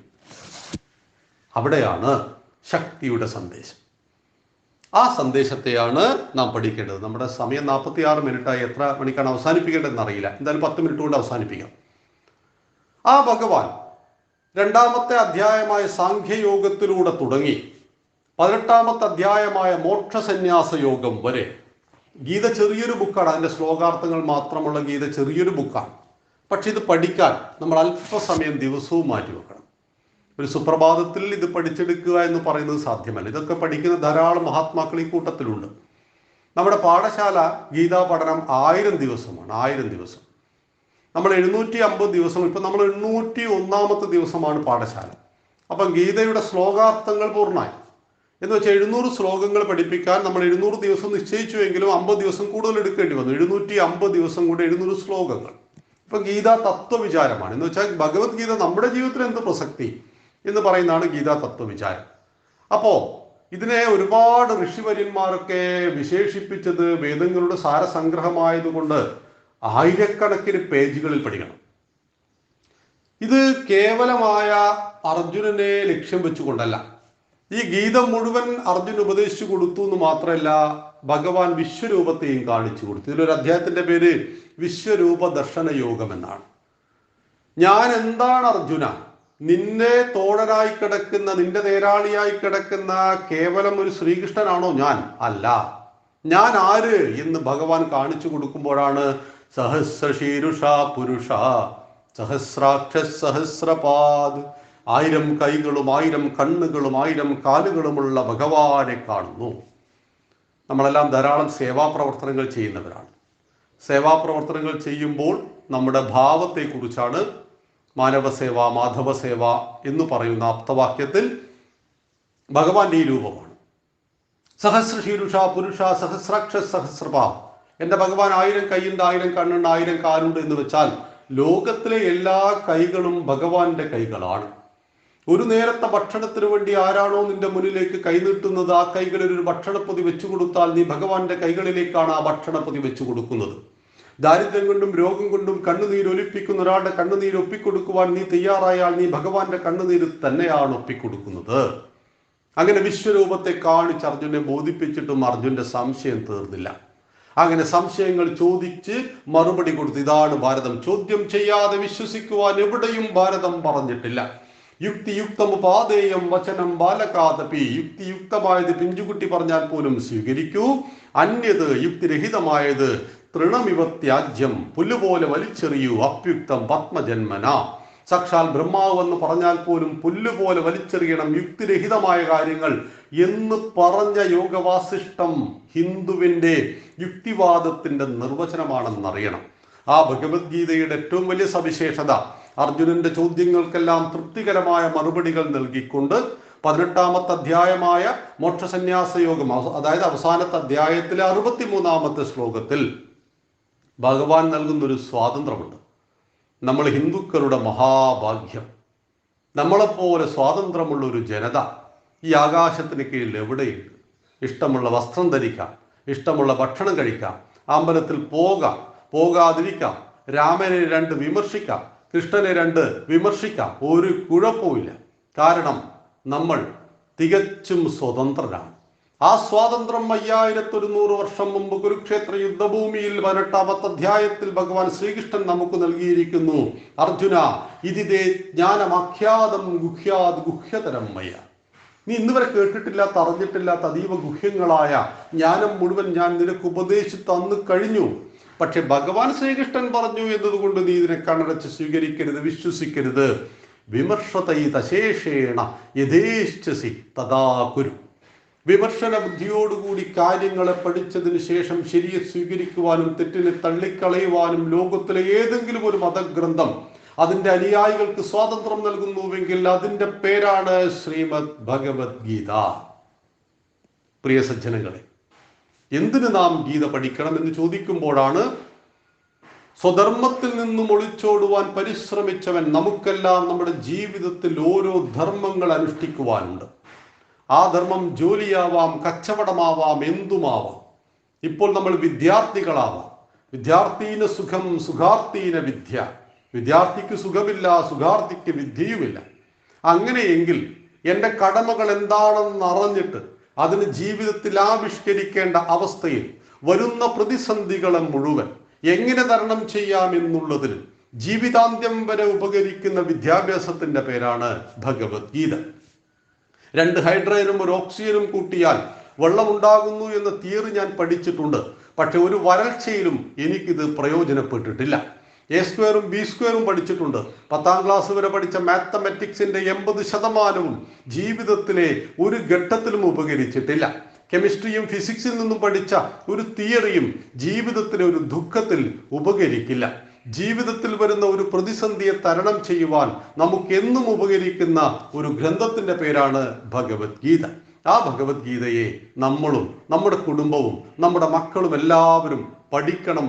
അതിനനുസരിച്ച് ജീവിതത്തെ രൂപപ്പെടുത്തണം എന്ന് പറയുന്നതോടൊപ്പം തന്നെ ഈ ഒരു സുപ്രഭാതത്തിൽ, ഭാരതത്തിലെ പ്രഭാതത്തിൽ നിങ്ങളോടൊപ്പം അല്പസമയം ചിലവഴിക്കുവാൻ കഴിഞ്ഞതിലും, കാനഡ എന്ന് പറയുന്ന അതിമനോഹരമായ ഒരു രാജ്യത്തെക്കുറിച്ചുള്ള നമ്മുടെ ഒരു സങ്കല്പമുണ്ട്. നമ്മുടെ ഷോഡശ സംസ്കാരത്തിൽ പറയും, ഒരു അമ്മയ്ക്ക് കുഞ്ഞ് ജനിച്ചു, ആ കുഞ്ഞിനെ വളർത്തുവാൻ ആവശ്യമായ മുലപ്പാൽ ഈ അമ്മയ്ക്കില്ല എങ്കിൽ ആ ഗ്രാമത്തിൽ 5 സ്ത്രീകളെങ്കിലും മിനിമം അതിനുവേണ്ടി തയ്യാറാകണം എന്നുള്ളൊരു സംസ്കാര രീതി നമുക്കുണ്ടായിരുന്നു. അപ്പോൾ ആർക്കാണോ മുലപ്പാലുള്ളത് ആ കുഞ്ഞിന് ഈ പെറ്റമ്മയല്ലാത്ത സ്ത്രീ മുല കൊടുത്തു വളർത്തണം. അപ്പൊ അങ്ങനെ മുല കുടിച്ചു എങ്കിൽ അമ്മയ്ക്ക് തുല്യമായ ആ മാതൃസ്ഥാനം തന്നെ ആ സ്ത്രീക്കോ സ്ത്രീകൾക്കോ നൽകുവാൻ ഈ കുഞ്ഞിന് ബാധ്യതയുണ്ട്. ഇതുപോലെയാണ് ഭാരതീയരായ നമുക്ക് നമ്മൾ ഏത് രാജ്യത്ത് വസിച്ചാലും ആ രാജ്യത്തോടുള്ള സമീപനം. ഭാരതം നമ്മുടെ മാതൃഭൂമിയാണ്, മാതാഭൂമി. ഈ മണ്ണ് നമുക്ക് അമ്മയാണ്. ഒപ്പം കാനഡയും നമുക്ക് മാതൃഭൂമിയാണ്. നമ്മളെ വളർത്തുന്ന, നമ്മുടെ ജീവിതത്തിലെ സകല സമ്പൽ സമൃദ്ധിയെയും പ്രദാനം ചെയ്യുവാൻ നമുക്ക് എല്ലാം നൽകുന്ന ആ രാജ്യത്തോടുള്ള നമ്മുടെ കൂറ്, ആ രാജ്യത്തിൻ്റെ നിയമങ്ങൾ കടുകിട വ്യത്യാസമില്ലാതെ അനുസരിക്കുവാനുള്ള നമ്മുടെ കടമ. അതുകൊണ്ട് ഹിന്ദുക്കൾക്ക് ലോകത്തിൽ എവിടെയും സ്വീകാര്യതയുണ്ട്. ഹിന്ദുക്കളെ ആരും സംശയദൃഷ്ടിയോട് നോക്കാറില്ല. നിർഭാഗ്യവശാൽ നമ്മുടെ ഇസ്ലാമിക സഹോദരങ്ങൾ യൂറോപ്പിലെ ഏതെങ്കിലും ഒരു രാജ്യത്ത്, പ്രത്യേകിച്ച് അമേരിക്കയിലൊക്കെ ചെല്ലുമ്പോൾ അവരുടെ പേര് പോലും ആളുകൾക്ക് ഭയമാണ്. അതുകൊണ്ടാണ് APJ അബ്ദുൽ കലാം എന്ന മഹാത്മാവിനെ പോലും എയർപോർട്ടിൽ മണിക്കൂറുകളോളം തടുത്തു നിർത്തേണ്ടി വന്നത്. പക്ഷേ ഹിന്ദു എന്ന ഒരു കുങ്കുമക്കുറിയോ ചന്ദനക്കുറിയോ നമ്മുടെ പേര്, ഹിന്ദുവിൻ്റെ പേരും മതമെന്ന കോണത്തിൽ ഹിന്ദു എന്നും കണ്ടാൽ അവിടെ പിന്നീട് വലിയ ചെക്കിംഗ് ഒന്നും ഉണ്ടാവില്ല. അത്രയേറെ ലോകത്തിന് വിശ്വാസമാണ് നമ്മുടെ ഹിന്ദു ധർമ്മത്തെ. കാരണം അത് വേദങ്ങളിലും പുരാണങ്ങളിലും ഇതിഹാസങ്ങളിലൂടെയും ജീവിക്കുന്ന ലൈവായ ഒരു പ്രത്യയ ശാസ്ത്രമാണ്. അത് സമസ്ത ലോകത്തിലും സുഖത്തെ ആശീർവദിക്കുന്നു. ലോകാ സമസ്ത സുഖിനോ ഭവന്തു എന്ന് പറയുന്നു. കൃണ്ണുന്തോ വിശ്വമാര്യം അമൃതസ്യ പുത്ര എന്ന് പറയുന്നു. നക്ഷത്രങ്ങളിൽ ജീവനുണ്ടോ എന്ന് നമുക്കറിയില്ല. എന്നിട്ടും നമ്മൾ പ്രാർത്ഥിക്കുന്നു, നക്ഷത്രങ്ങളിൽ വസിക്കുന്നവരെ നിങ്ങൾക്ക് പോലും ശാന്തി ഉണ്ടാകട്ടെ എന്ന്. അങ്ങനെ പ്രപഞ്ചത്തിനും അതീതമായ കാഴ്ചപ്പാട് വെച്ചു പുലർത്തിയ ഈ ഒരു പവിത്രമായ ധർമ്മത്തെ ജീവിതത്തിൽ ആവിഷ്കരിക്കുവാൻ കഴിയുന്ന ആ ധർമ്മത്തിൻ്റെ നിഗൂഢമായ ഭാവങ്ങളെ, ആ ധർമ്മത്തിൻ്റെ മഹത്വത്തെ ജീവിതത്തിൽ എല്ലാ കാലത്തും ഉപകരിക്കുവാൻ കഴിയുന്ന ഒരു മഹത്തായ ഗ്രന്ഥമാണ് ഭഗവത്ഗീതയെന്നറിഞ്ഞ് ആചരിക്കുവാൻ ജഗദീശ്വരൻ നമ്മളെ സഹായിക്കട്ടെ എന്ന് സൂചിപ്പിക്കുന്നു.